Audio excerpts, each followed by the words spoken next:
YJ그룹의 33층 회의실은 숨막히는 침묵에 잠겨 있었다. 거대한 통유리창 너머로 서울의 스카이라인이 한눈에 들어왔지만 방 안에 모인 임원 중 누구도 감히 그 풍경을 감상할 여유가 없었다. 모든 시선은 오직 한 사람, 테이블 상석에 앉은 강태준에게 고정되어 있었다. 그는 YJ그룹의 최연소 CEO이자 재계에서 얼음왕자라는 별명으로 불리는 남자였다. 그의 완벽하게 재단된 다크 그레이 슈트는 한치의 흐트러짐도 없었고 차가운 푸른빛이 도는 눈동자는 방금 제출된 분기 보고서를 기계적으로 훑고 있었다. 강태준은 감정을 드러내는 법이 없는 남자였다. 특히 여자에게는 더욱 그랬다. 그의 여성 혐오는 공공연한 비밀이었고 그는 자신의 편견을 굳이 숨기려 하지 않았다. 박 이사. 그의 낮고 차가운 목소리가 침묵을 깼다. 마케팅 부서의 박선영 이사가 화들짝 놀라며 고개를 들었다. 그녀는 YJ그룹의 유일한 여성 임원이었고 이 순간 자신이 사냥감처럼 느껴지는 것을 어쩔 수 없었다. 이게 당신이 제안한 다음 분기 마케팅 전략인가? 유치한 감성에 호소하는 이따위 광고 캠페인이 YJ의 격에 맞다고 생각하나? 박 이사는 입술을 깨물었다. 대표님, 하지만 최근 소비자 트렌드는 감성적 접근을 선호. 그녀의 말이 채 끝나기도 전에 태준이 보고서를 테이블 위로 던졌다. 종이 묶음이 마찰음을 내며 미끄러졌다. 트렌드? YJ는 트렌드를 따르는 게 아니라 이끄는 곳이다. 이런 얄팍한 동정심이나 유발하는 전략은 당장 폐기해. 여성 특유의 감상주의는 회사 경영에 아무런 도움이 되지 않아. 모욕적인 발언이었지만 반박하는 사람은 아무도 없었다. 박 이사의 얼굴이 붉게 달아올랐지만 그녀는 그저 시정하겠습니다 라는 말밖에 할 수 없었다. 태준은 만족했다는 듯 고개를 까딱이고는 다음 안건으로 넘어갔다. 그에게 여자는 효율성을 저해하는 감정적인 존재 혹은 자신의 완벽한 통제하에 두어야 할 부속품, 그 이상도 이하도 아니었다. 같은 시각 서울의 번잡함에서 벗어난 경기도의 한 소박한 아파트. 거실은 아침 햇살과 아이들의 웃음소리로 가득 차 있었다. 윤설이, 인뢰리는 능숙한 솜씨로 3개의 작은 접시에 계란말이를 나누어 담고 있었다. 5살배기 새 쌍둥이, 첫째 하준, 둘째 서준, 그리고 막내딸 이서가 식탁에 옹기종기 모여 앉아 엄마를 기다리고 있었다. 엄마, 오늘은 공룡 모양이에요? 서준이 눈을 반짝이며 물었다. 설이는 부드럽게 웃으며 고개를 끄덕였다. 맞아, 우리 서준이가 좋아하는 트리케라톱스. 자, 맛있게 먹고 쑥쑥 커야지. 그녀의 삶은 지난 5년간 이 세 아이를 중심으로 돌아갔다. 아이들의 작은 세상이 곧 그녀의 우주였다. 한때 윤설이는 월스트리트에서도 주목받던 천재 데이터 분석가였다. 숫자는 그녀에게 거짓말을 하지 않았고 그녀는 복잡한 시장의 흐름 속에서 누구도 보지 못하는 패턴을 읽어냈다. 하지만 5년 전 그날 밤 모든 것이 바뀌었다. 끔찍한 기억과 함께 찾아온 새 생명을 위해 그녀는 자신의 화려했던 경력을 기꺼이 포기하고 엄마로서의 삶을 택했다. 아이들을 유치원 버스에 태워보낸 후 설이는 집으로 돌아와 노트북을 켰다. 그녀는 생활비를 벌기 위해 프리랜서로 간단한 재무 컨설팅을 하고 있었다. 하지만 그것만으로는 부족했다. 특히 최근 첫째 하준이에게 심장질환이 발견되면서 막대한 수술비와 치료비가 필요해졌다. 그녀는 한숨을 내쉬며 구인 사이트를 뒤지기 시작했다. 그녀의 눈길을 사로잡은 것은 YJ그룹의 신규 사업 전략팀 시니어 애널리스트 채용 공고였다.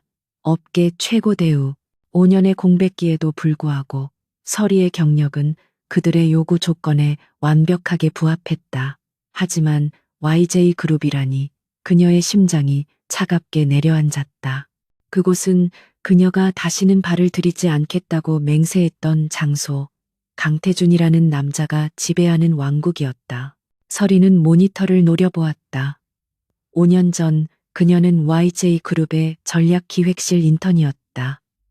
눈부신 재능으로 모두의 주목을 받았지만 그만큼 시기와 질투도 많이 받았다. 그리고 그 모든 것의 정점에는 강태준이 있었다. 당시 본부장이었던 그는 유독 그녀에게만 혹독했고 그녀의 성과를 사사건건 무시했다. 그가 자신을 경멸 어린 시선으로 바라보던 것을 서리는 아직도 기억했다. 그날 밤의 일은 여전히 악몽처럼 남아있다. 회식 자리에서 누군가 건넨 술 한 잔, 정신을 잃었고 다음날 낯선 호텔 방에서 깨어났다. 그리고 그 방을 나서는 강태준의 뒷모습을 보았다.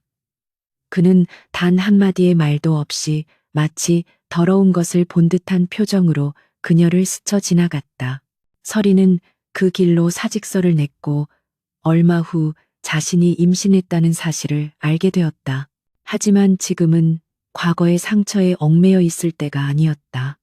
하준이의 병원비가 급했다.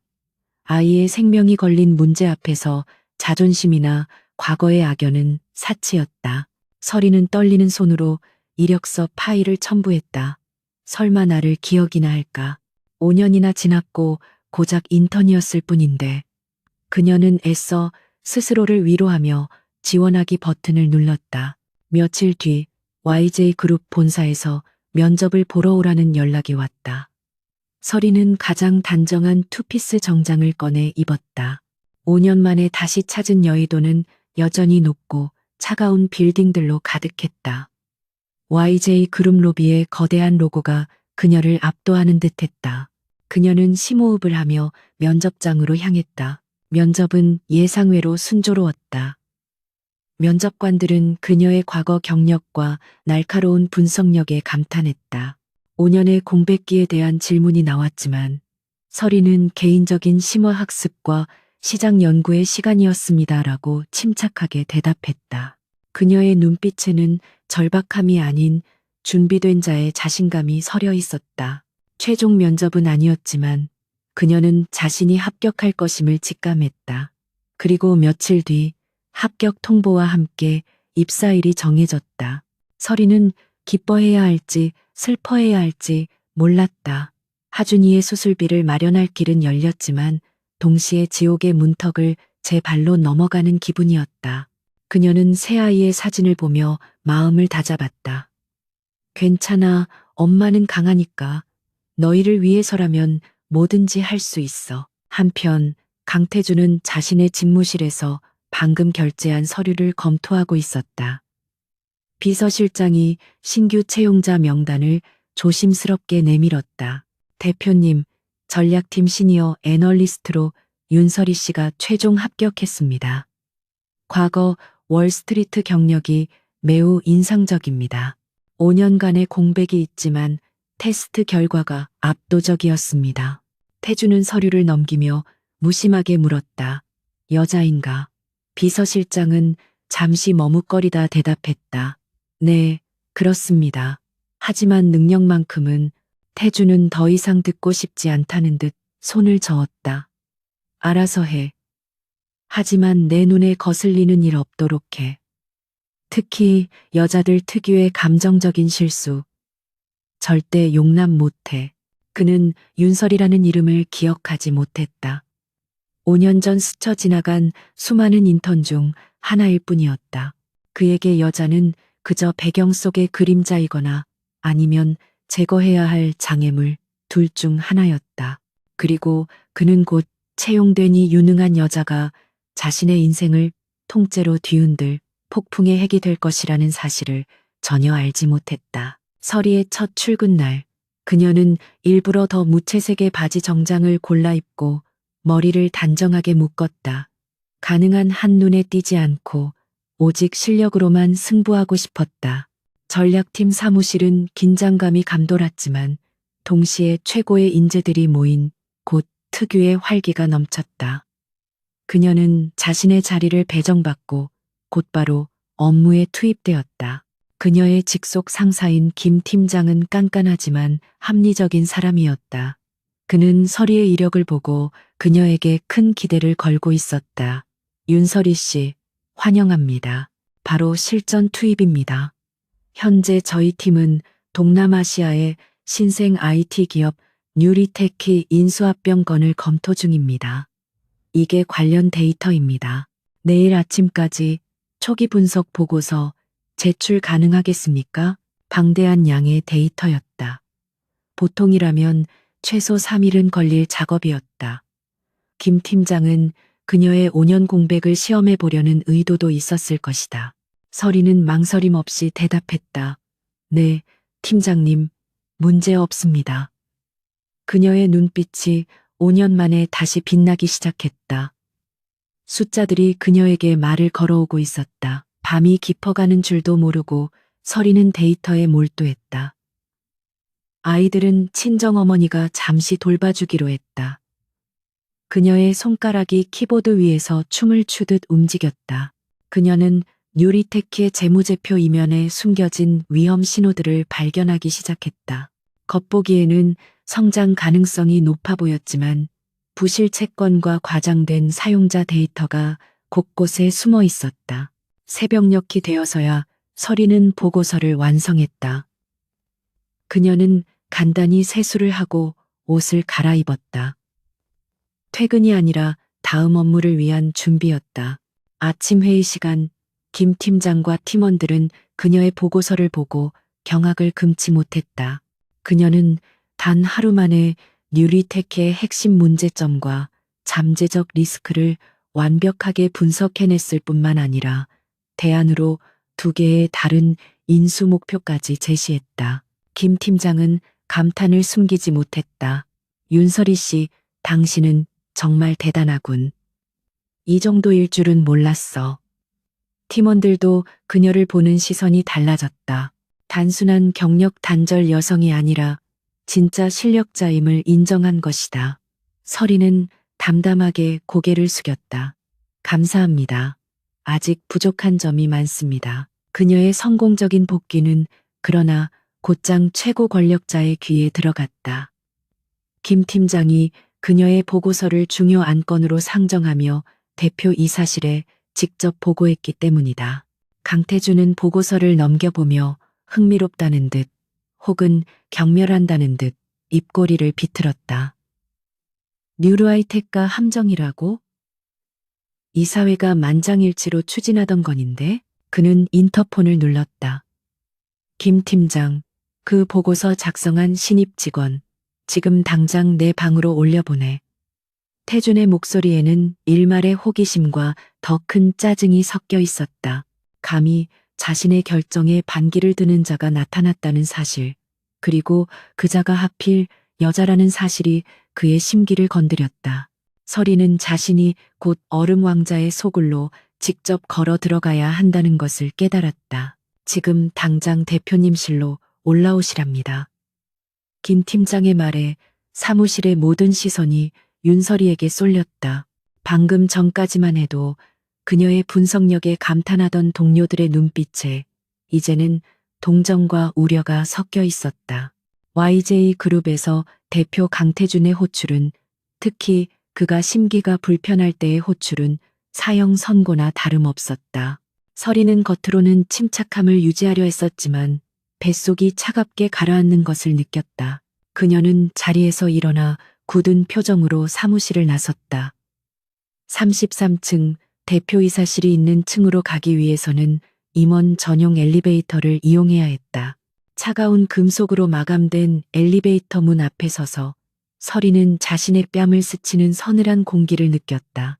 5년 전의 악몽이 그날 아침 호텔 복도에서 느꼈던 절망감이 희미하게 되살아나려 했다. 그녀는 눈을 감았다가 뜨며 그 기억을 밀어냈다. 지금은 윤서리가 아니라 하준, 서준, 이서의 엄마였다. 띵 하는 소리와 함께 엘리베이터 문이 열렸다. 그리고 서리는 그 자리에 얼어붙고 말았다. 안에는 강태준이 홀로 서 있었다. 그는 그녀를 기다린 것이 아니었다. 그저 타이밍이 맞았을 뿐이다. 그는 스마트폰 화면을 들여다보고 있었고 엘리베이터에 타는 사람에게는 관심조차 없다는 듯 무표정했다. 서리는 숨을 참고 조용히 안으로 들어서며 구석으로 붙어 섰다. 폐쇄된 공간에 단둘이 남게 되자 공기가 몇 톤은 더 무거워진 듯했다. 강태준의 존재감은 압도적이었다. 그에게서는 값비싼 슈트 향과 차가운 금속 같은 아우라가 뿜어져 나왔다. 서리는 그의 옆모습을 훔쳐보지 않으려 애썼다. 5년 전보다 더 날카롭고 냉혹해진 턱선, 한치의 흐트러짐도 없는 머리카락. 그는 완벽한 얼음 조각상 같았다. 그때 그가 고개를 돌렸다. 스마트폰에서 시선을 뗀 그의 차가운 눈동자가 거울에 비친 서리의 모습을 훑었다. 그녀는 즉시 시선을 바닥으로 내렸다. 강태준은 눈살을 살짝 찌푸렸다. 그는 그녀를 기억하지 못했다. 당연했다. 하지만 이 여자에게서 느껴지는 기묘한 평온함, 자신의 존재 앞에서도 주눅들거나 아양 떨지 않는 그 무심한 기류가 그의 심기를 건드렸다. 그는 낯선 감각의 불쾌함을 느꼈지만 굳이 입을 열지는 않았다. 33층에 도착하자마자 서리는 그가 내리기도 전에 먼저 엘리베이터에서 빠져나왔다. 마치 그와 같은 공기를 마시는 것조차 견딜 수 없다는 듯이 태주는 그녀의 재빠른 뒷모습을 잠시 바라보았다. 방금 그 신입인가?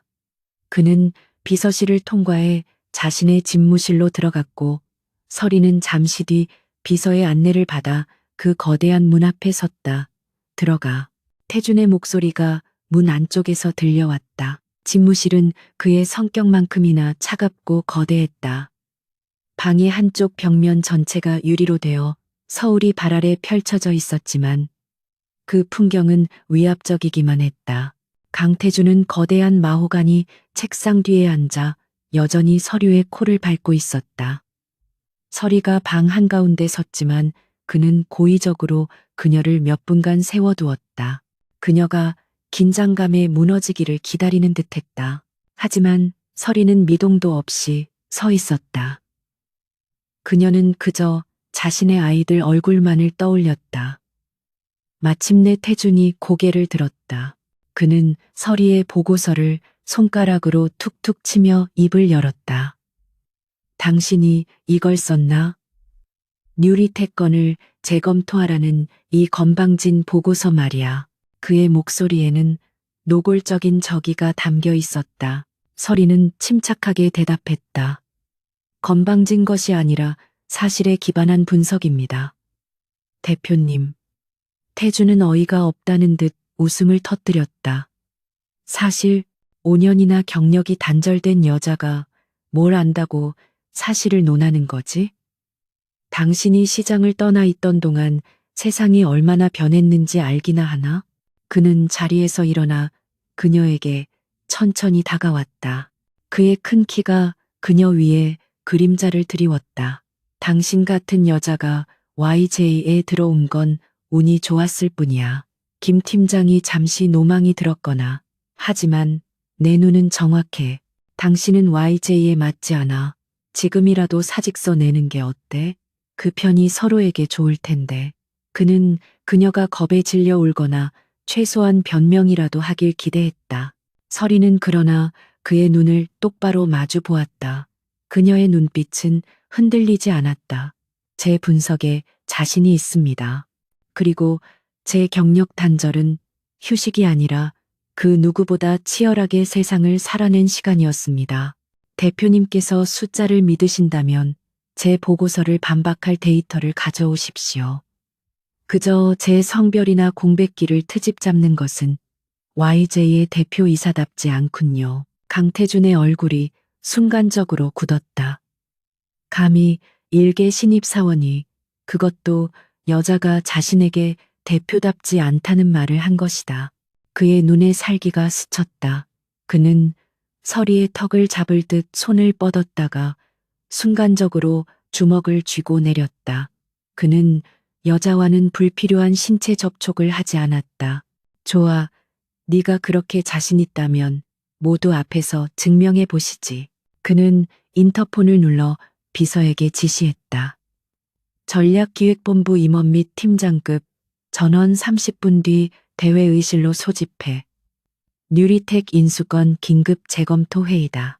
그리고 그는 서리를 쳐다보며 경멸적으로 말했다. 네가 얼마나 잘났는지 구경이나 해보자고. 네가 틀렸다면 그 자리에서 넌 해고야. 그는 서리를 내버려 두고 먼저 집무실을 나가버렸다. 대회의실은 YJ그룹의 핵심 브레인들로 가득 찼다.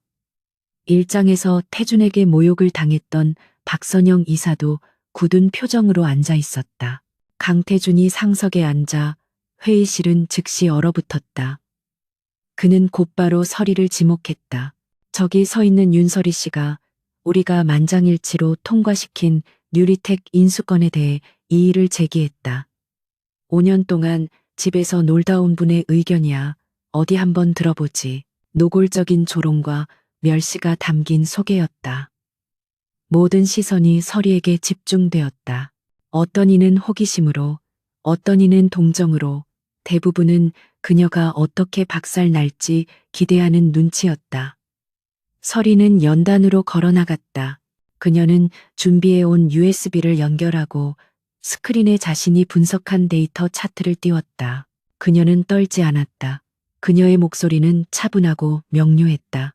뉴리텍의 기업 가치는 심각하게 부풀려져 있습니다.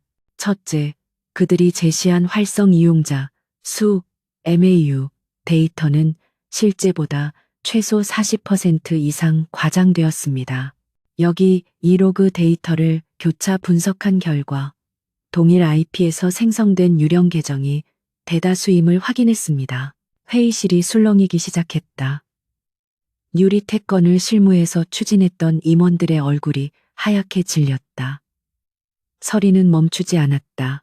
둘째, 재무제표상의 매출 채권 중 30% 이상이 회수 불가능한 부실 채권입니다.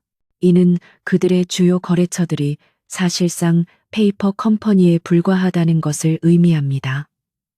이 자료를 보시죠. 그녀가 제시하는 증거는 명백하고 반박할 수 없었다. 그녀는 단순한 의혹 제기가 아니라 데이터에 기반한 팩트를 제시하고 있었다. 그녀는 YJ의 최고 엘리트들이 몇 달간 검토하고도 찾아내지 못한 치명적인 함정들을 단 하룻밤 만에 파헤친 것이다. 그녀는 마지막으로 강태준을 정면으로 바라보았다. 이 MA가 성사되었다면 YJ는 최소 5천억 원의 손실을 입었을 겁니다. 제5년의 공백기가 집에서 논 시간이었는지 아니면 대표님 이하 엘리트분들이 놓치고 있는 본질을 꿰뚫어 볼 시각을 유지한 시간이었는지는 이 보고서가 증명할 겁니다. 그녀의 말은 회의실 전체를 얼어붙게 만들었다. 강태준의 얼굴은 분노로 붉게 타올랐다. 그는 완벽하게 굴욕을 당했다. 수많은 임원 앞에서 그것도 자신이 경멸에 맞지 않는 경력 단절 여성에게 공개적으로 망신을 당한 것이다. 그의 완벽한 통제력에 균열이 가기 시작했다. 그는 이 여자가 자신에게 도전했다는 사실에 이성을 잃을 것 같았다. 그는 주먹을 세게 쥐었다. 손톱이 손바닥을 파고드는 고통이 그의 분노를 겨우 억눌렀다. 그는 자리에서 벌떡 일어나 고함을 질렀다. 회의 끝내 뉴라이텍 건 당장 중단하고 관련자 전원 징계위원회에 회부해. 그는 서리에게는 눈길도 주지 않고 회의실을 빠져나갔다. 마치 그녀가 존재하지 않는다는 듯이. 하지만 그의 머릿속은 온통 윤서리에 대한 생각으로 가득 찼다. 그는 집무실로 돌아와 유리창 앞에 서서 서울의 야경을 노려보았다. 그는 아직 5년 전의 그 인턴, 그 하룻밤의 실수를 기억해내지 못했다. 하지만 그건 중요하지 않았다. 중요한 것은 감히 자신의 권위에 도전하고 자신에게 굴욕을 안긴 여자가 나타났다는 사실이었다. 윤서리. 그는 그 이름을 곱씹었다.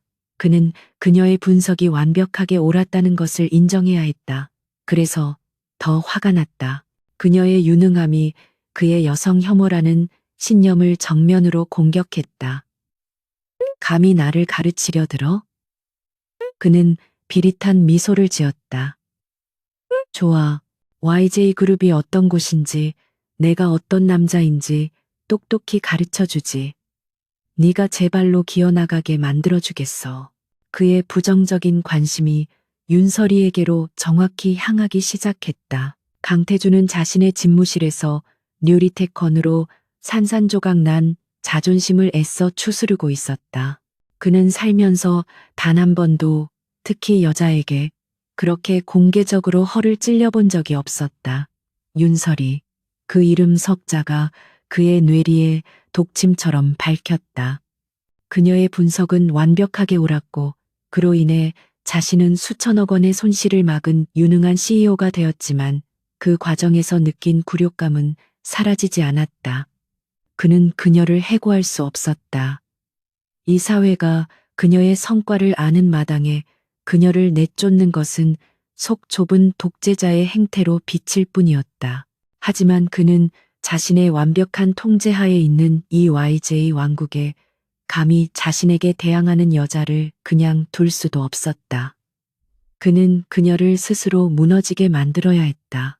제 발로 기어나가게 만들어야 했다. 태주는 비서실을 통해 김 팀장을 호출했다. 김 팀장, 그 신입 직원 윤설이 아직 쓸모가 좀 있나? 김 팀장은 뉴리테건 이후 설이를 완전히 신뢰하게 되었지만 대표의 서늘한 말투에 긴장감을 감추지 못했다. 네, 대표님. 분석 능력은 현재 저희 팀 최고 수준입니다. 태주는 차갑게 비웃었다. 최고 수준이라. 좋아. 그럼 은성 바이오 건을 맡겨. 기한은 3주. 회생 방안이든 청산 보고서든 시장이 납득할 만한 결과물을 가져오라고 해. 그 말을 듣는 순간 김 팀장의 얼굴이 하얗게 질렸다. 은성 바이오는 YJ그룹의 암적인 존재, 매년 수백억의 적자를 내며 사실상 청산 절차만 기다리는 계열사였기 때문이다. 그리고 태준이 덧붙였다. 그건에 배정될 지원 인력은 없어. 전적으로 혼자 진행하라고 전해. YJ의 최고 수준이 어디까지인지 구경이나 해보자고. 이것은 명백한 사형 선고였다. YJ의 최고 엘리트 팀 전체가 달라붙어도 해결 못한 문제를 5년의 공백을 가진 신입에게 그것도 자원 하나 없이 3주 만에 해결하라는 것은 불가능한 임무였다. 설이는 김 팀장에게서 업무를 전달받았다. 그녀는 은성 바이오라는 이름을 듣고 즉시 강태준의 의도를 파악했다. 그는 자신을 칭찬하는 대신 가장 깊은 구덩이로 밀어넣는 방식을 택한 것이다. 전략팀 동료들은 노골적인 동정의 시선을 보냈다. 하지만 설이의 눈빛은 흔들리지 않았다. 알겠습니다, 팀장님. 자료는 어디서 받으면 됩니까? 그녀의 태도는 오히려 김 팀장을 당황하게 만들었다. 그녀는 불평하거나 절망하는 대신 이미 다음 단계를 생각하고 있었다. 설이는 그날부터 다시 야근과 철야를 시작했다. 아이들의 얼굴이 눈에 바렸지만 여기서 밀려나면 하준이의 수술비는커녕 당장의 생계조차 위협받게 될 터였다. 그녀는 은성바이오의 10년치 재무 데이터와 연구개발 기록을 파고들었다. 표면적으로는 희망이 없었다. 매출은 바닥을 치고 있었고 개발 중이던 신약들은 모두 임상에서 실패했다. 강태준의 의도대로라면 그녀는 이 거대한 데이터의 무덤 속에서 질식해 죽어야 했다. 하지만 설이의 눈은 남들이 보지 못하는 것을 보는 눈이었다. 그녀는 숫자의 흐름이 아니라 그 숫자가 기록되지 않은 공백에 주목했다. 10년 전 아주 잠시 개발되었다가 자금난으로 중단된 ES-100이라는 신약 후보 물질. 당시의 기술로는 상용화가 불가능하다고 판단되어 폐기된 프로젝트였다. 하지만 설이는 지난 5년간 시장을 떠나 있으면서도 최신 의료기술 동향만큼은 놓치지 않고 있었다. 그녀는 ES-101의 구조 시기 최근 글로벌 제약사들이 천문학적인 금액을 투자하고 있는 표적 면역 항암제의 핵심 메커니즘과 거의 일치한다는 것을 발견했다. YJ의 실사팀을 포함한 모두가 이미 실패한 과거의 유물로 치부했던 그 휴면 특허가 사실은 수조 원대의 가치를 지닌 황금알이었던 것이다. 그들은 먼지 쌓인 창고에 다이아몬드 원석을 처박아 두고 있었다. 서리는 자신의 가설을 증명하기 위해 외부 전문가의 익명 자문이 필요했다. 하지만 그녀에게는 지원팀도 예산도 없었다. 그녀는 강태준의 집무실 문을 두드렸다. 비서는 당황했지만 서리의 기세에 눌려 대표에게 인터폰을 연결했다. 대표님, 윤서리 씨가 은성 바이오 건으로 긴급히 드릴 말씀이 있다고 합니다. 태주는 짜증이 났다. 벌써 포기 선언을 하러 온 것인가. 들여보내. 서리가 집무실로 들어섰다. 며칠 밤을 새운 탓에 얼굴은 창백했지만 그녀의 눈은 오히려 형형하게 빛나고 있었다. 무슨 일이지? 벌써 못하겠다고 올라온 건가? 태준이 비꼬았다. 서리는 그의 책상 앞에 섰다. 아니요, 예산 결제를 받으러 왔습니다. 은성바이오의 ES-101 특허 가치 재평가를 위한 외부 컨설팅 비용입니다. 태주는 어이가 없었다. ES-101. 그게 뭔데? 그리고 내가 분명히 지원은 없다고 했을 텐데. 그는 그녀가 자신의 말을 무시하고 있다는 사실에 불쾌감이 치솟았. 대표님은 제게 결과물을 가져오라고 하셨지 과정을 제안하지는 않으셨습니다. 이건 지원 인력 요청이 아니라 최소한의 업무 집행 비용입니다. 서리가 당당하게 맞받아쳤다. 그리고 ES-101은 대표님께서 걷어찬 유리테크의 5천억보다 훨씬 더 큰 가치를 YJ에 안겨줄 열쇠입니다. 승인해 주시죠. 순간 강태준은 5년 전 그날 밤에 파편적인 기억이 뇌리를 스치는 것을 느꼈다. 술에 취해 통제력을 잃었던 자신, 그리고 자신에게 붙잡혔으면서도 두려움에 떨면서도 끝까지 자신을 노려보던 어떤 여자의 눈빛. 그는 그 눈빛을 잊었다고 생각했다. 그런데 지금 윤설이의 눈빛이 그날 밤에 그 눈빛과 정확히 겹쳐졌다. 그는 자신도 모르게 중얼거렸다. 너, 그는 고개를 세차게 저었다. 말도 안 되는 상상이었다. 그는 자신의 불쾌한 기억과 눈앞의 거만한 여자를 연결시키고 싶지 않았다. 그는 분노를 억누르며 말했다. 좋아, 네가 그렇게 자신만만하다면 어디 한번 해봐. 하지만 결과가 내 기대에 미치지 못한다면 넌 이 바닥에 2번 다시 발 못 붙일 줄 알아. 서리는 말없이 고개를 숙이고 집무실을 나갔다. 그녀가 나간 뒤에도 태주는 한동안 자리에서 움직이지 못했다. 그는 윤설이라는 여자가 자신을 이상하게 뒤흔들고 있음을 깨달았다. 처음에는 단순한 불쾌감과 굴욕감이었지만 이제는 기묘한 집착이 섞여들기 시작했다. 그는 그녀를 무너뜨리고 싶다는 욕망과 동시에 그녀의 한계가 어디까지인지 보고 싶다는 모순된 감정에 휩싸였다. 그는 비서에게 지시했다. 윤설이, 5년 전 우리 회사 인턴 기록까지 그녀에 대한 모든 자료를 내 방으로 가져와. 5년 공백기 동안 뭘 했는지도 샅샅이 뒤져봐. 그는 이 불길한 기시감의 정체를 확인해야만 했다. 그는 그녀가 단지 유능한 신입 사원이 아닐 수도 있다는 끔찍한 예감을 떨칠 수가 없었다. 몇 시간 뒤 태준의 책상 위에 윤설이의 인사 파일이 놓였다. 그는 유리태권 이전까지 그녀의 신상에 단 1초도 관심을 둔 적이 없었다. 그는 파일을 천천히 열었다. 그리고 그 안에 붙어 있는 5년 전 인턴 시절의 증명사진을 보았다. 사진 속의 여자는 지금보다 앳되고 긴 생머리를 하고 있었지만 그 단단하고 빛나는 눈빛만은 지금과 똑같았다. 강태준의 머릿속이 하얗게 비는 듯했다. 모든 조각이 맞춰졌다. 5년 전 그날 밤, 아버지와의 다툼으로 이성을 잃을 정도로 술을 마셨던 날, YJ그룹의 신입 인턴 환영회. 그는 그날 밤의 일을 자신의 인생에서 유일한 실수이자 오점으로 치부해왔다. 자신의 완벽한 통제력이 유일하게 무너졌던 밤. 다음 날 아침 호텔에서 깨어났을 때 옆자리의 여자는 이미 사라지고 없었다. 그는 그녀의 얼굴조차 기억하려 하지 않았다.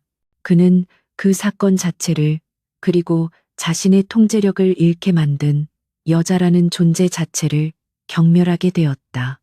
그 사건이 그의 여성 혐오를 더욱 견고하게 만든 계기였다. 그런데 그 여자가, 자신의 유일한 실수의 증거인 그 여자가 5년 만에 다시 제 발로 YJ에, 자신의 영역 안으로 걸어들어왔다. 심지어 류리텍 건으로 자신의 뒤통수를 치고 이제는 은성 바이오 건으로 자신과 거래를 하려 들었다. 강태준의 피가 차갑게 식었다. 그녀는 모든 것을 알고 있었던 것이다. 그녀가 5년 전에 사라진 이유, 그리고 지금 다시 나타난 이유. 이 모든 것이 자신을 향한 거대한 기만극처럼 느껴졌다. 그는 그녀가 자신을 속이고 의도적으로 접근했으며 어쩌면 5년 전에 그 일을 빌미로 무언가를 얻어내려 한다고 확신했다. 그는 당장이라도 그녀의 멱살을 잡고 진실을 캐묻고 싶었다. 분노가 머리끝까지 치밀었다. 그는 인터폰을 집어들었다. 윤설이, 지금 당장 내 방으로 다시 오라고 해. 당장. 그의 목소리는 얼음장처럼 차가웠지만 그 안에는 주체할 수 없는 격정이 들끓고 있었다. 윤설이가 다시 대표 집무실의 묵직한 문을 열었을 때 방 안의 공기는 아까보다 몇 배는 더 차갑게 얼어붙어 있었다. 강태준은 거대한 유리창을 등지고 서 있었고 그의 얼굴은 그림자에 가려져 표정을 읽을 수 없었다. 그녀가 왜 다시 호출되었는지 짐작조차 할 수 없었다. 그녀는 은성 바이오 건 때문에 정신이 없었다. 돌아왔군. 그의 목소리는 낮고 위험하게 울렸다. 그가 천천히 몸을 돌렸다. 이번에 그의 눈에는 단순한 경멸이 아니었다. 그것은 배신감과 지독한 분노, 그리고 개인적인 혐오감이 뒤섞인 지극히 사적인 감정의 불꽃이었다. 5년 전 K호텔 701호. 이제야 기억이 났어. 윤설이. 설이의 심장이 바닥으로 떨어지는 것 같았다. 그녀는 그가 자신을 기억해내지 못할 것이라. 그저 스쳐 지나간 수많은 여자 중 하나일 뿐이라고 필사적으로 믿어왔다. 그녀는 주먹을 쥐었다. 손톱이 손바닥을 파고들었다. 하지만 그녀의 얼굴은 가면처럼 굳어 있었다. 무슨 말씀이신지 모르겠습니다. 저는 은성바이오 건으로. 닥쳐. 태준이 책상을 주먹으로 내리쳤다. 거대한 마호가니 책상이 울렸다. 감히 내 앞에서 시치미를 때 5년 만에 YJ에 기어 들어온 목적이 뭐야? 돈인가? 아니면 복수? 내 인생 유일한 오점을 빌미로 뭘 뜯어내려고 돌아온 거지? 그는 그녀가 5년 전의 일을 계획적으로 이용하기 위해 접근했다고 확신했다. 그의 분노에 찬 비난 속에서 설이는 역설적이게도 한 가지 사실을 깨달았다. 그는 아이들의 존재는 모르고 있었다. 그는 오직 5년 전에 그녀만을 기억하고 있었다. 이 사실이 그녀에게 아주 약간의, 그러나 절실한 방어막을 쥐어주었다. 그녀는 그의 눈을 똑바로 마주 보았다. 대표님의 망상입니다. 저는 5년 전 일을 빌미로 무언가를 얻을 생각이 없습니다. 오직 제 실력으로 이곳에 들어왔고 제 아이를. 설이는 말을 하다 말고 입을 다물었다. 너무 치명적인 실수였다. 그녀의 머릿속이 하얘졌다. 태준의 눈이 위험하게 번뜩였다. 아이. 그의 목소리가 방금 전에 분노와는 다른 더 차갑고 집요한 톤으로 바뀌었다. 아이. 라고 했나? 5년의 공백기. 그녀의 갑작스러운 복귀, 그리고 아이라는 단어, 그의 머릿속에서 조각들이 재빨리 맞춰지기 시작했다. 언제 태어났지? 서리는 입술을 깨물었다. 절대로 대답해서는 안 되었다. 제 개인적인 사생활입니다. 은성 바이오 건 예산 승인이나 해주시죠. 시간이 없습니다. 그녀는 필사적으로 화제를 돌리려 했다. 지금 당장 이 방을 벗어나야 했다. 태주는 그런 그녀의 속셈을 꿰뚫어 보듯 차갑게 웃었다. 네가 감히 나랑 협상을 해? 좋아. 네가 그토록 원하는 일 실컷 해봐. 그는 결제 서류에 거칠게 서명하고는 그녀에게 던지듯 내밀었다. 가져가. 하지만 명심해. 네가 5년 동안 어디서 뭘 했는지, 그 아이가 누군지 내가 모를 것 같아? 낱낱이 파헤쳐 줄 테니까. 서리는 서류를 낚아채듯 집어들고 집무실을 빠져나왔다. 다리가 후들거렸지만 그녀는 멈추지 않고 걸었다. 전쟁은 이제 새로운 국면으로 접어들었다. 강태주는 그녀의 과거를 추적하기 시작했다. 그녀는 그가 진실을 알기 전에 은성바이오 프로젝트를 성공시키고 아이들을 데리고 다시 사라져야 했다. 그녀는 미친 듯이 일에 매달렸다. ES 100일의 가치를 증명하는 것은 이제 단순히 하준이의 수술비 문제가 아니었다. 그것은 강태준의 집요한 추적에서 벗어날 수 있는 유일한 탈출구였다. 그녀는 며칠 밤낮으로 연구소와 사무실을 오가며 데이터를 분석하고 보고서를 작성했다. 아이들은 친정어머니가 돌봐주었지만 엄마의 부재를 느끼는 것은 어쩔 수 없었다. 특히 하준이는 부쩍 말이 줄어들었다. 서리는 매일 밤 영상통화로 아이들의 얼굴을 보며 미안함에 눈물을 삼켰다. 조금만 참아줘, 아가들. 엄마가 금방 끝내고 갈게. 드디어 은성 바이오의 가치 재평가를 위한 임원 중간 보고회 날이 밝았다. 서리는 이 자리가 자신의 운명을 결정지을 것임을 알았다. 회의실에는 태준을 비롯한 YJ의 핵심 임원들이 모두 모여 있었다. 태준은 팔짱을 낀 채 그녀가 무슨 망신을 당할지 지켜보겠다는 듯한 냉소적인 표정으로 앉아 있었다. 서리는 긴장감을 숨기고 연단에 섰다. 그녀는 침착하게 ES 100일의 분자 구조와 최신 면역 항암제 시장의 동향을 비교 분석하기 시작했다. 그녀의 논리는 정연했고 데이터는 완벽했다. 회의실의 공기가 서서히 바뀌는 것이 느껴졌다. 임원들의 눈빛이 회의적인 시선에서 놀라움으로 변해가고 있었다. 그녀가 ES 100일의 잠재적 시장 가치가 최소 3조 원에 달한다는 그래프를 스크린에 띄운 순간이었다. 그녀의 주머니에서 핸드폰이 격렬하게 진동했다. 엄마였다. 회의 중이었다. 그녀는 무시하려 했다. 하지만 진동은 집요하게 이어졌고 곧이어 문자 메시지가 도착했다. 긴급. 하준이가 없어졌어. 유치원에서. 서리의 세상이 그 자리에서 멈췄다. 3조 원의 가치, 임원들의 시선, 강태준의 살기 어린 눈빛, 그 모든 것이 의미를 잃고 아득하게 멀어졌다. 피가 빠져나가는 듯 손발이 차가워졌다. 그녀는 발표를 하던 도중 연단에서 그대로 뒤돌아섰다. 죄송합니다. 그녀는 마이크를 내려놓고 회의실 문을 향해 달려나갔다. 뒤에서 윤설이 씨, 지금 뭐 하는 거야? 회의 중입니다. 라는 고함 소리가 들려왔지만 그녀의 귀에는 아무것도 들리지 않았다. 오직 하준이라는 이름만이 그녀의 머릿속을 가득 채웠다. 같은 시각 YJ 그룹 1층 로비. 평화롭던 로비가 약간 소란스러워졌다. 5살쯤 되어 보이는 남자아이가 거대한 중앙 분수대 앞에서 홀로 서성이고 있었기 때문이다. 아이는 울지도 않고 그저 호기심 어린 눈으로 천장에 거대한 샹들리에를 올려다보고 있었다. 보안 요원들이 조심스럽게 다가갔다. 꼬마야, 이름이 뭐니? 엄마 잃어버렸어? 그때 강태준의 비서인 김 실장이 로비를 가로지르고 있었다.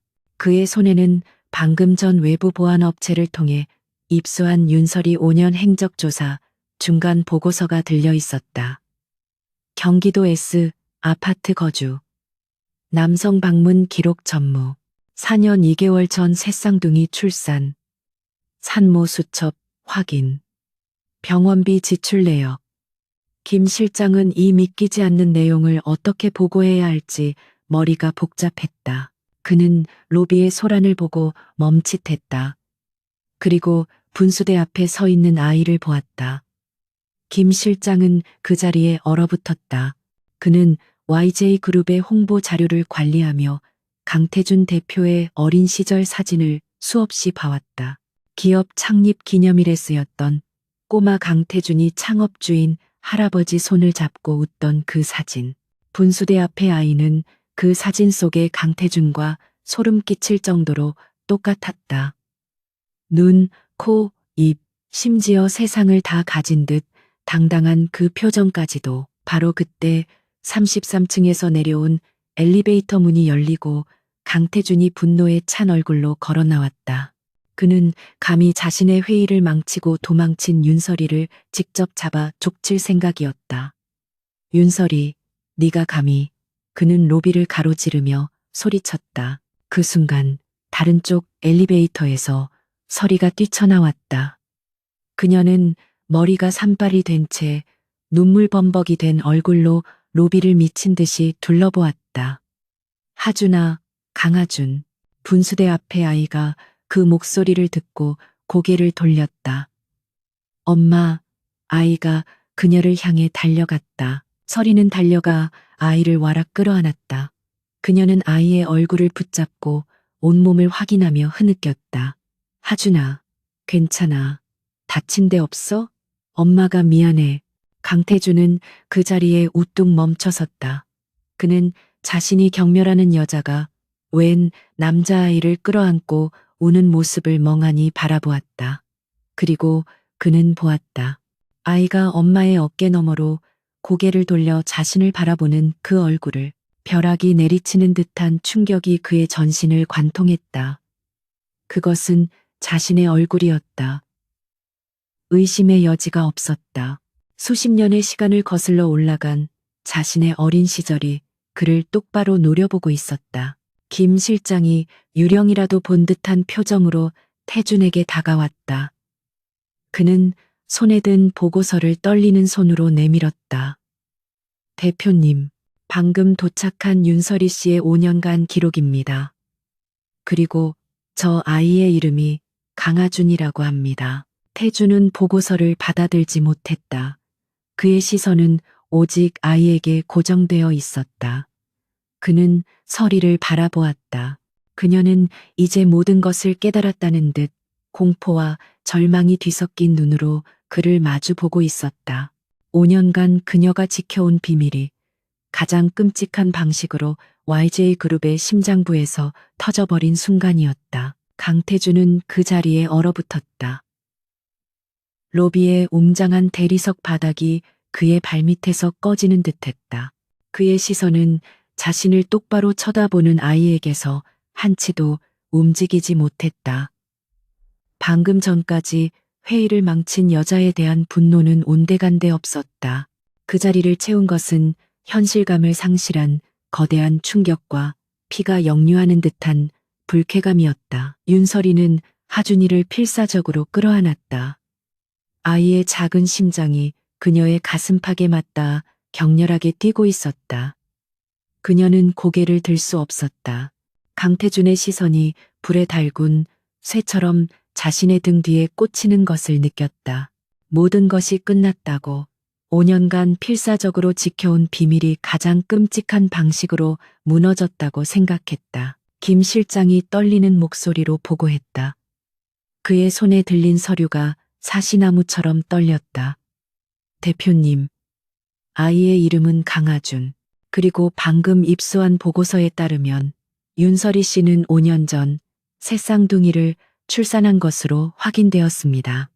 김 실장의 목소리는 수백 명의 인파로 붐비는 로비 한가운데서도 이상하리만치 선명하게 태준의 귓속을 파고들었다. 새쌍둥이, 하나의 실수가 아니었다. 셋이었다. 강태준의 머릿속에서 무언가 툭하고 끊어지는 소리가 났다. 그의 냉정한 이성이 마침내 분노의 무게를 감당하지 못하고 부서져 내렸다. 그는 자신을 쳐다보는 아이 하준에게로 성큼성큼 다가갔다. 서리가 그 기세에 눌려 하준이를 아는 채 뒷걸음질 쳤다.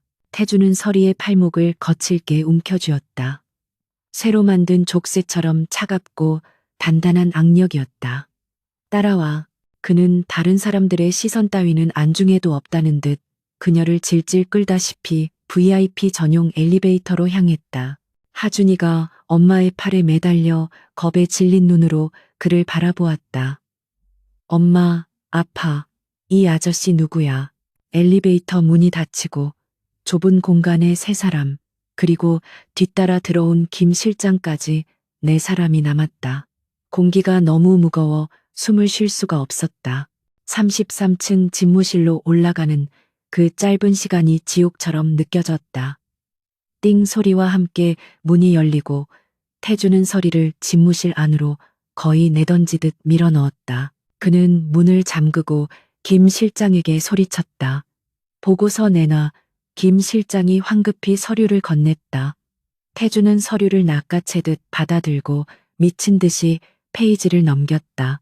출생신고서 사본, 강하준, 강서준, 강희서, 친모, 윤설이, 친부, 공란, 병원 기록, 4년 2개월 전 제왕절개, 새쌍둥이. 그의 손이 부들부들 떨렸다. 그는 서류 뭉치를 그녀의 얼굴을 향해 집어던졌다. 종이들이 눈처럼 흩날리며 바닥으로 떨어졌다. 이게 다 뭐야? 설명해. 5년 동안 내 아이 셋을 숨기고 있었던 건가?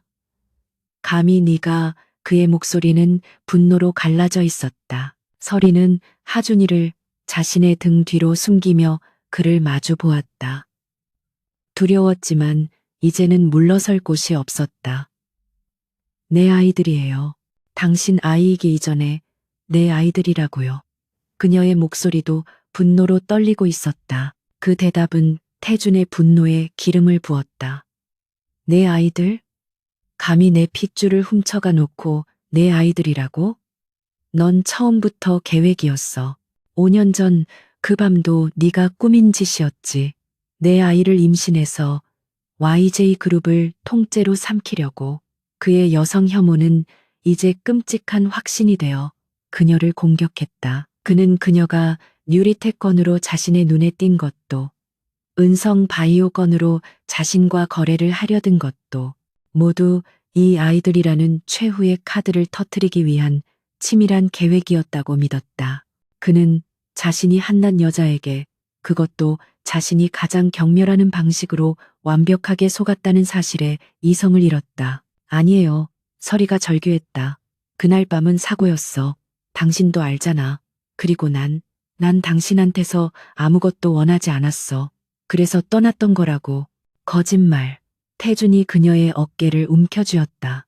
돈이 필요했겠지. 5년 동안 혼자 셋을 키우다 보니 미천이 떨어졌나? 그래서 돌아온 거잖아. 내 아이들을 볼모로 얼마를 뜯어낼 생각이었어. 말해. 서리는 그의 소나기에서 벗어나려 몸부림쳤다. 아니야. 하준이가 아파. 심장 수술, 수술비 때문에. 그래서 YJ에 들어온 거야. 당신 돈 따위 필요 없어. 수술? 태주는 비웃었다. 그따위 뻔한 동정심 유발 대사에 내가 속을 것 같아? 내 아이가 아픈데 5년 동안 애비라는 놈한테 한 번도 알리지 않았다고? 그게 엄마라는 여자가 할 짓이야? 그의 논리는 잔인했지만 동시에 일그러진 방식으로 확고했다. 그는 그녀를 믿지 않았다. 그는 하준이를 바라보았다. 아이는 겁에 질려 울음을 터뜨리고 있었다. 자신과 똑같이 생긴 그 얼굴이 우는 것을 보자 태주는 참을 수 없는 소유욕과 분노를 동시에 느꼈다. 저 아이는 자신의 것이었다. 자신의 완벽한 유전자, YJ 그룹의 후계자가 될 수도 있는 아이였다. 그런데 저런 여자 밑에서 자라고 있었다니. 태주는 서리를 밀쳐내고 하준이 앞에 무릎을 굽혔다. 그는 난생 처음으로 자신의 감정을 조절하지 못하는 상태에서 아이와 눈을 맞췄다. 울지 마. 넌 강태준의 아들이야. 그리고 그는 얼음처럼 차가운 목소리로 서리를 향해 선언했다. 아이들, 내가 데려온다. 서리의 심장이 멎는 듯했다. 뭐라고요? 귀가 먹었나? 내 아이들, 내가 키우겠다고. 당신 같은 거짓말투성이 여자, 내 아이들을 기를 자격 없어. YJ 법무팀이 지금 당장 친자 확인 소송과 양육권 소송을 준비할 거다. 그는 자리에서 일어났다. 그의 눈에는 일말의 동정심도 남아있지 않았다. 서리는 절망감에 무너져 내렸다. 그녀가 YJ에 돌아온 이유, 그가 두려워 도망쳤던 이유, 그 모든 것이 부메랑이 되어 그녀의 가장 소중한 것을 꿰뚫고 있었다. 안 돼, 안 돼요. 제발, 아이들은 안 돼. 내가 다 잘못했어요. 제발 아이들만은. 그녀는 처음으로 그에게 매달렸다. 태주는 그녀의 애원을 경멸 어린 시선으로 내려다보았다. 그는 그녀의 눈물이 더러운 위선이라고 생각했다. 이제 와서 빌어봤자 소용없어. 넌 내게서 5년이라는 시간을 훔쳤고 내 아이들을 숨겼어. 그 대가를 치러야지. 그는 김 실장에게 명령했다. 당장 법무팀장 오라고 해. 그리고 저 여자가 아이들 데리고 도망치지 못하게 사람 붙여. 경기도 S 아파트라고 했나? 나머지 두 아이도 확인해. 필요하면 당장 이리로 데려와. 안 돼요. 서리가 그의 다리를 붙잡으려 했다. 서준이랑 이선은 안 돼. 태주는 그녀의 손을 차갑게 뿌리쳤다. 네가 선택할 수 있는 건 아무것도 없어. 윤설이. 넌 내 영역에 제 발로 들어왔고 내 아이들을 세상에 드러냈어. 이제부터 모든 규칙은 내가 정해. 그는 하준이를 들어올리려 했다. 아이가 비명을 지르며 엄마에게 매달렸다. 싫어, 엄마, 이 아저씨 싫어. 집무실은 아이의 울음소리와 서리의 절규, 그리고 태준의 얼음 같은 분노로 가득 찼다. 5년간의 비밀이 폭로된 순간 그들에게 닥친 것은 감동적인 재회가 아니라 모든 것을 파괴할 듯한 잔인한 폭풍이었다.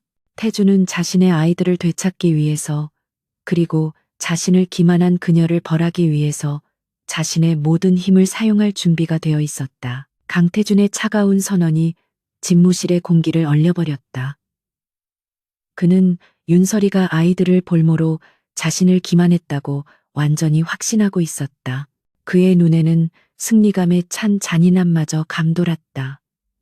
그는 이미 YJ 그룹의 막강한 법무팀이 그녀의 초라한 변호사를 어떻게 짓밟을지 머릿속에 그리고 있었다. 하준이는 아빠라는 낯선 남자의 살기에 눌려 울음소리마저 삼킨 채 엄마의 옷자락을 꽉 쥐었다. 안 돼, 제발, 아이들만은. 윤설이는 무너진 채 바닥에 주저앉아 애원했다. 그녀가 지난 5년간 상상했던 최악의 시나리오가 현실이 되고 있었다. 그녀가 가장 두려워했던 것, 이 남자의 냉혹함과 무자비함이 자신의 아이들을 향하고 있었다. 그녀의 눈물이 대리석 바닥을 적셨지만 태주는 눈 하나 깜짝하지 않았다. 김 실장, 당장 법무팀 소집해. 저 여자가 아이들에게 접근 금지 가처분 신청부터. 태준이 인터폰을 향해 손을 뻗는 순간이었다. 방금 전까지 흐느끼던 서리의 목소리가 얼음장처럼 차갑게 그의 말을 끊었다. 좋아요. 소송 어디 한번 해보시죠. 태준이 멈칫했다. 그는 서리를 내려다보았다. 그녀는 눈물을 닦아내고 천천히 자리에서 일어서고 있었다. 그녀의 눈은 더 이상 두려움에 떨고 있지 않았다. 그 자리에는 모든 것을 잃은 자의 마지막 분노와 경멸이 담겨 있었다. 어차피 당신은 내 말을 믿지 않을 테니까 법정에서 모든 걸 밝히죠. 5년 전 그날 밤의 진실까지 전부. 진실? 태준이 비웃었다. 돈에 눈이 멀어 내 침대에 기어든 게 진실 아니었나? 아니, 서리의 목소리는 단호했다. 그날 밤 난 약에 취해 있었어요. 태준의 미간이 미세하게 좁혀졌다. 그는 그녀가 또 다른 변명을 꾸며낸다고 생각했다. 유치한 변명이군. 술에 취했다는 말은 술이 아니라 약물이었다고요. 서리가 소리쳤다. 당신이 그토록 혐오하는 오상무. 5년 전 당신과 후계자 자리를 다투던 그 오진석 상무가 준 샴페인 한 잔. 난 그날 당신을 유혹한 게 아니에요. 당신과 마찬가지로 나도 오상무의 계략에 희생된 피해자였다고. 태준의 머릿속이 순간적으로 하얘졌다. 오진석. 그 이름은 태준의 가장 어두운 기억과 연결되어 있었다. 할아버지의 신임을 얻기 위해 자신을 음해하고 더러운 공작을 서슴지 않았던 남자. 뉴리텍 건에서도 가장 강하게 인수를 밀어붙였던 인물 중 하나였다. 무슨 말도 안 되는 말이 안 돼요? 5년 전 그날 YJ그룹 인턴 환영회. 장소는 K호텔 연회장이었죠. 서리는 그날의 기억을 꺼내며 몸서리쳤다. 당신은 그날 아버지와 크게 다투고 이성을 잃을 만큼 술을 마셨어요. 그리고 난 오상무가 건넨 샴페인을 마신 뒤 정신이 혼미해졌죠. 머리가 깨질 것 같아서 연회장 옆에 스위트룸을 잠시 빌려 쉬고 있었어요. 그녀는 떨리는 숨을 내쉬었다. 그런데 당신이 그 방으로 비틀거리며 들어왔어. 난 몸을 가눌 수 없었고 당신은 날 다른 사람으로 착각했죠. 서영아, 왜 이제 왔어? 라고 했으니까. 난 당신을 밀어내려 했지만 약에 취한 몸은 내 뜻대로 움직이지 않았어요. 난 당신에게. 서리는 차마 말을 잇지 못하고 입술을 깨물었다. 태준의 뇌리에 잊고 있었던 기억의 파편이 스쳤다. 그날 밤 그는 분명 술에 취해 있었고 당시 만나던 여자 서영과 다퉜었다. 그리고 기억이 끊겨 있었다. 다음 날 아침 그는 지독한 숙취와 함께 낯선 여자 옆에서 깨어났고 그 사실 자체에 대한 혐오감으로 방을 뛰쳐나왔다. 거짓말이야. 태준이 중얼거렸지만 그의 목소리는 확신을 잃고 있었다. 거짓말이라고요? 서리는 자신의 핸드백에서 낡은 휴대폰을 꺼냈다. 배터리가 거의 닳지 않도록 5년간 고이 보관해온 그날 밤의 증거였다. 그녀는 전원을 켜고 태준의 눈앞에 화면을 내밀었다. 그날 밤 내가 정신을 잃기 직전에 친구에게 보낸 메시지예요. 나 이상해. 오 상무가 준 술. 머리가 어지러워. 날짜와 시간을 똑똑히 보세요. 태준의 눈동자가 격렬하게 흔들렸다. 날짜는 5년 전 그날이 맞았다. 그는 휴대폰을 빼앗아 들고 다른 증거를 찾으려 했지만 서리가 다시 그것을 낚아챘다. 증거는 이것뿐만이 아니죠. 내가 왜 도망쳤는지 알아요. 왜 5년 동안 당신을 찾아오지 않았는지? 다음 날 난 호텔 CCTV를 확인했어요. 그녀의 목소리는 얼음처럼 차가웠다. 오 상무가 약에 취한 날 부축해서 그 스위트룸으로 데려다 놓는 장면, 그리고 몇 분 뒤 당신이 비틀거리며 그 방으로 들어가는 장면. 오 상무는 처음부터 당신을 노렸던 거예요. 당신의 완벽한 이미지에 흠집을 낼 스캔들을 만들려고. 그리고 나는 그냥 미끼였던 거죠. 다음 날 난 호텔 CCTV를 확인했어요. 그녀의 목소리는 얼음처럼 차가웠다. 오 상무가 약에 취한 날 부축해서 그 스위트룸으로 데려다 놓는 장면, 그리고 몇 분 뒤 당신이 비틀거리며 그 방으로 들어가는 장면. 오 상무는 처음부터 당신을 노렸던 거예요. 당신의 완벽한 이미지에 흠집을 낼 스캔들을 만들려고. 그리고 나는 그냥 미끼였던 거죠. 강태준은 숨을 쉴 수가 없었다. 그의 완벽한 세계가 무너져 내리고 있었다. 그의 여성 혐오, 그의 유일한 오점이라고 생각했던 그 밤이 사실은 자신이 가장 경멸하는 라이벌의 계략이었다는 것. 그리고 그는 그 계략에 놀아나 아무 죄 없는 여자의 인생을 망가뜨렸다는 것. 난 당신이 무서웠어요. 서리의 눈에서 다시 눈물이 흘렀지만 이번에는 분노와 슬픔의 눈물이었다. 그날 아침 당신이 날 벌레 보듯 쳐다보던 그 눈빛을 잊을 수가 없었어요. 난 피해자였는데 당신은 날 더러운 꽃뱀 취급했어. 내가 임신 사실을 알았을 때 난 당신에게 이 사실을 알릴 수가 없었어요. 그녀는 하준이를 다시 끌어안았다. 이 아이들을 당신 같은 사람의 세상에 발들이게 하고 싶지 않았어요. 당신의 차가운 눈빛, 당신의 비정한 세계, YJ그룹의 더러운 암투, 그 모든 걸로부터 내 아이들을 지키고 싶었어요. 그래서 당신 돈 한 푼 필요 없었어. 당신에게서 가장 멀리 도망쳤던 거라고. 서리의 절규가 집무실을 가득 메웠다. 그녀가 YJ에 돌아온 이유가 비로소 명확해졌다. 그녀는 돈이나 복수를 위해 돌아온 것이 아니었다. 그녀는 엄마로서 자식의 생명을 구하기 위해 자신이 가장 경멸하는 지옥으로 제 발로 걸어 들어온 것이었다. 태주는 비틀거리며 책상 모서리를 붙잡았다. 그는 자신의 손을 내려다보았다. 이 손으로 그는 그녀를 비난했고 그녀의 어깨를 붙잡았고 그녀의 아이들을 빼앗으려 했다. 그가 경멸했던 것은 그녀가 아니라 사실은 오진석의 계략에 놀아나 통제력을 잃었던 자기 자신이었다. 하지만 그는 그 분노를, 그 혐오를 지난 5년간 무고한 그녀에게 그리고 세상의 모든 여자에게 투사해왔던 것이다. 그는 고개를 들어 서리를 바라보았다. 그녀는 5년 전 그 호텔 방에서 두려움에 떨던 인턴이 아니었다. 그녀는 유리태건으로 자신의 오만을 꺾었던 유능한 분석가였고 은성 바이오의 가치를 꿰뚫어 본 천재였으며 무엇보다 자신의 아이 셋을 지키기 위해 모든 것을 희생한 강인한 어머니였다. 그는 자신이 유일하게 손댄 여자가 아니라 자신이 파괴했던 여자의 얼굴을 비로소 마주 보았다. 그리고 그 여자가 자신을 위해, 아니, 자신과 그녀의 아이들을 위해 모든 것을 감내했다는 사실을 깨달았다. 태주는 천천히 인터폰을 집어들었다. 그의 손은 더 이상 떨리지 않았다. 그의 목소리는 분노나 혼란이 아닌 모든 것을 꿰뚫은 듯한 차가운 결의로 가득 차 있었다. 김 실장, 네, 대표님. 스피커 너머로 긴장한 김 실장의 목소리가 들려왔다.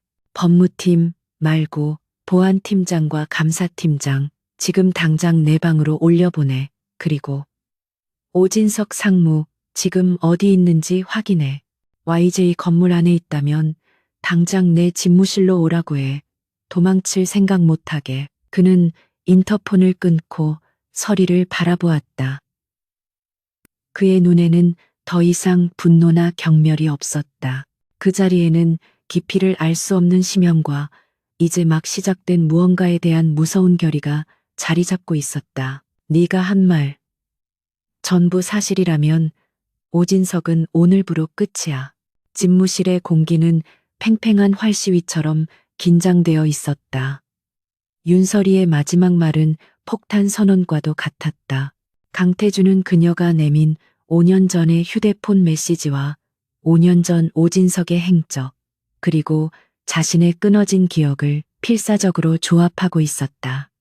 그의 뇌는 이 모든 정보를 처리하느라 과부하에 걸린 듯했다.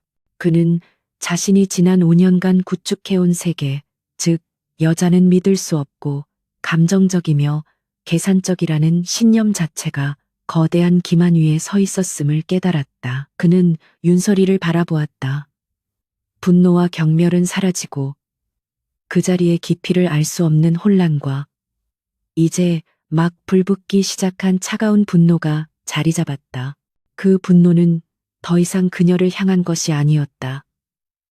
그것은 자신의 어리석음, 그리고 자신을 기만하고 한 여자의 인생을 나락으로 떨어뜨린 오진석을 향한 것이었다. 김 실장. 태준이 인터폰으로 다시 말했다. 그의 목소리는 감정이 완전히 배제되어 기계처럼 들렸다.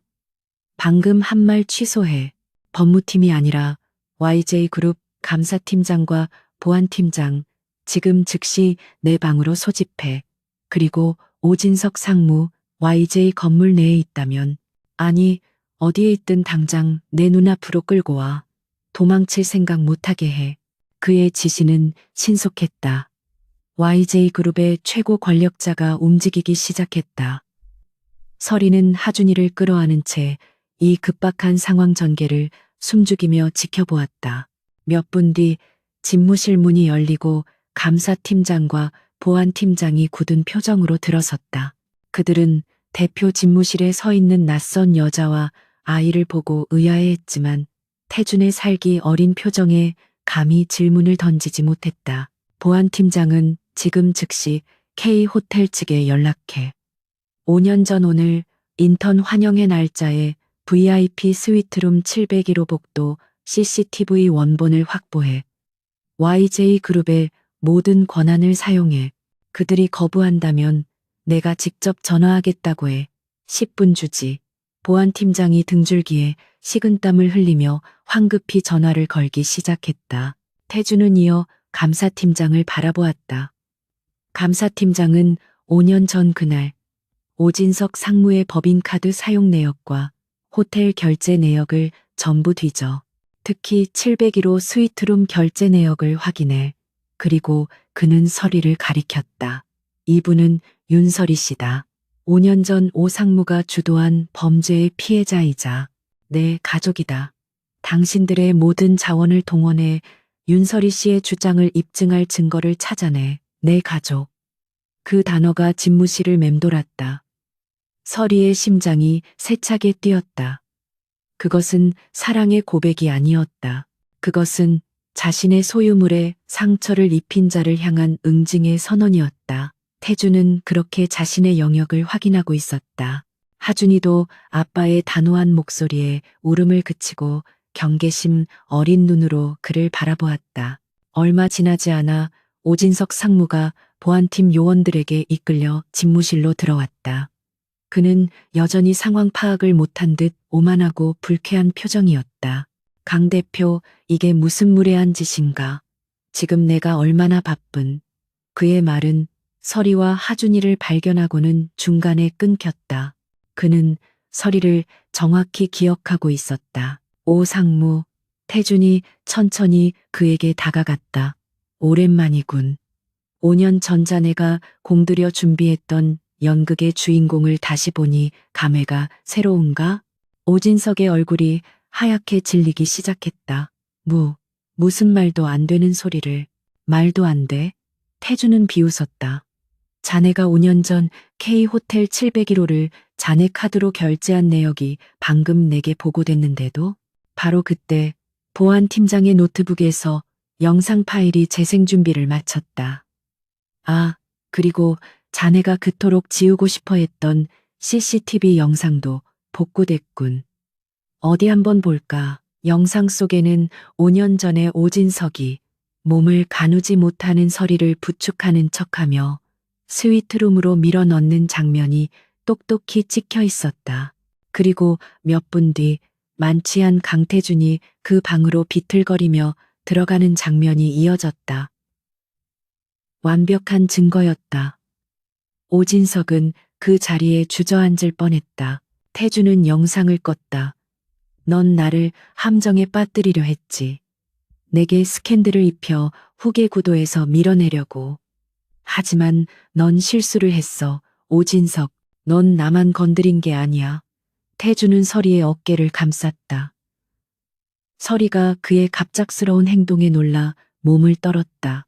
넌 내 여자를 건드렸어. 그리고 그는 하준이를 가리켰다. 아이는 자신과 똑 닮은 얼굴로 오진석을 노려보고 있었다. 내 아들을 위협했지. 그는 오진석의 넥타이를 잡아챘다. 감히 내 핏줄을 YJ의 후계자가 될 아이들을 5년 동안이나 고통 속에 방치하게 만들었어. 넌 용서받을 자격이 없어. 태준은 오진석을 바닥에 내동댕이 쳤다. 감사팀장, 오진석 상무를 불법 약물 사용, 상해 교사, 그리고 YJ 그룹에 대한 배임 혐의로 즉각 형사 고발해 YJ의 모든 법무 자원을 동원해서 저 인간이 다시는 햇빛을 보지 못하게 만들어 오진석은 살려달라고 비명을 질렀지만 보안 요원들에게 짐짝처럼 끌려나갔다. 모든 것이 폭풍처럼 지나갔다. 집무실에는 다시 태준과 설이 그리고 하준이만 남았다. 태준은 무너진 오진석이 있던 자리를 경멸스럽게 바라보다가 천천히 설이에게 돌아섰다. 그는 자신의 손을 내려다보았다. 이 손으로 그녀를 비난하고 위협했었다. 그는 난생 처음으로 미안하다는 말보다 더 무거운 감정을 느꼈다. 그는 설이 앞에 섰다. 내가 틀렸어. 그의 목소리는 낮게 잠겨 있었다. 나는 내 오만과 편견에 눈이 멀어 진실을 보지 못했어. 당신이 겪었을 고통을 감히 상상조차 할 수 없군. 그는 하준이에게 시선을 돌렸다. 그리고 당신 말대로 하준이가 아프다고 했지. 그는 즉시 YJ 메디컬 센터 병원장에게 전화를 걸었다. 나 강태준이다. 지금 당장 국내 최고의 소아 심장외과 팀을 소집해. 내 아들이다. 강하준. 무슨 일이 있어도 반드시 살려내. 그는 전화를 끊고 설이를 바라보았다. 지금 바로 병원으로 가지. 나머지 아이들은 어디에 있나? 태주는 그날 처음으로 설이의 작은 아파트로 향했다. 그곳에서 자신과 똑같이 생긴 서준과 이설을 만났다. 새 아이가 자신을 경계하며 바라보는 그 광경 앞에서 얼음 왕자 강태주는 자신이 얼마나 공허한 삶을 살아왔는지 깨달았다. 그는 그날부로 변하기 시작했다. 그는 자신의 모든 자원과 시간을 아이들에게 쏟아부었다. 하준이는 YJ 메디컬 센터에서 성공적으로 수술을 마쳤다. 태주는 서툰 솜씨로 아이들과 시간을 보내려 노력했다. 그는 재무보고서 읽는 법은 알았지만 공룡 그림책 읽는 법은 몰랐다. 하지만 그는 배웠다. 설이에게 그리고 아이들에게. 그의 변화는 회사에서도 나타났다. 그는 오진석 라인을 숙청하는 과정에서 유리택 건으로 모욕을 주었던 박선영 이사를 포함한 여성 임원들을 공개적으로 신임하고 중용하기 시작했다. 그리고 윤설이 그녀가 완성했던 은성바이오 ES 100일 보고서는 YJ 그룹의 차세대 성장 동력으로 공식 채택되었다. 하지만 위기는 끝나지 않았다. 태준의 갑작스러운 숨겨진 아이들, 스캔들과 오진석의 숙청은 YJ 그룹 이사회를 뒤흔들었다. 구시대적인 이사들은 근본 없는 아이들과 미혼모의 등장이 YJ의 이미지를 실추시킨다며 태준의 경영권에 의문을 제기했다. 긴급 이사회가 소집되었다. 태준은 이사회가 열리는 날 당당하게 회의장으로 들어섰다. 그리고 그의 뒤를 따라 윤설이가 함께 들어왔다. 그녀는 더 이상 겁에 질린 신입사원이 아니었다. 그녀는 은성바이오 신사업본부장이라는 직함을 단 YJ의 핵심 인재였다. 내 사생활로 YJ의 가치를 논하려는 분들이 있다고 들었습니다. 태준이 차갑게 입을 열었다. 여기 윤설이 본부장은 여러분이 5천억을 날릴 뻔한 유리택 건을 막았고 YJ의 수조원의 가치를 안겨줄 은성바이오를 발굴한 인물입니다. 여러분이 근본 없다고 폄하하는 이 여성이 YJ의 미래를 구했습니다. 그는 이사들을 노려보았다. 그리고 내 아이들, 내 후계자들입니다. 그 아이들이 내 약점이라고 생각했습니까? 아니, 그 아이들은 내가 YJ를 지켜야 할 이유 그 자체입니다. 나와 내 가족을 위협하는 자는 YJ의 적입니다. 오진석처럼 말이죠. 그의 선언은 절대적이었다. 그의 눈에는 더 이상 여성 혐오자의 편협함이 아닌 가족을 지키려는 수컷 사자의 결의가 담겨 있었다. 이사회는 침묵했. 그들은 변했다. 더 강해지고 더 무자비해진 강태준을 이길 수 없음을 깨달았다. 그날 밤 태준은 서리의 집으로 돌아왔다. 새아이는 건강하게 잠들어 있었다. 서리가 그에게 따뜻한 차를 건넸다. 두 사람 사이에는 여전히 어색함이 남아 있었지만 그 어색함은 증오가 아닌 서로를 알아가는 과정의 일부였다. 고마워요. 서리가 조용히 말했다. 아이들을 지켜줘서. 태주는 찻잔을 내려놓고 그녀의 손을 잡았다. 그의 손은 여전히 차가웠지만 더 이상 위협적이지 않았다. 내가 지킨 게 아니야. 당신이 5년간 지켜온 것을 내가 겨우 알아봤을 뿐이지. 윤설이, 당신은 내가 유일하게 손댄 여자가 아니라 내가 유일하게 존경하는 여자야.